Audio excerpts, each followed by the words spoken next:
Assalamualaikum warahmatullahi wabarakatuh. Selamat malam, Polantas adik-adik. Minal aizin wal faizin, mohon maaf lahir dan batin. Bersama dengan saya Bribda M. Agus Ferdian dari Satuan Lalu Lintas Polres Sibu Salam melaporkan situasi arus lalu lintas terkini dari pos pelayanan Ops Tupat Selawah 2024 Polres Sibu Salam Minggu 14 April 2024 sekira pukul 22.00 waktu Indonesia bagian Barat. Saat ini dapat kita lihat situasi arus lalu lintas terkini dari arah Medan menuju Tapak Tuan terpantau aman dan lancar.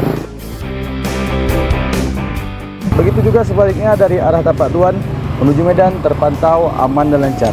Kami menginformasikan kepada masyarakat dan para pemudik terdapat 2 titik jalan amblas yang berada di Jalan Nasional, tepatnya di Desa Cepu, Kecamatan Penanggalan, dan di Desa Tangga Besi, Kecamatan Simpang Kiri, Kota Sibu Salam.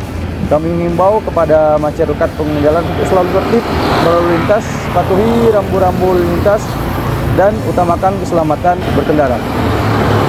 Dan kami juga mengimbau untuk mobil angkutan barang dilarang keras membawa penumpang di belakang dikarenakan dapat mengakibatkan kecelakaan lalu lintas. Sekian, terima kasih. Assalamualaikum warahmatullahi wabarakatuh.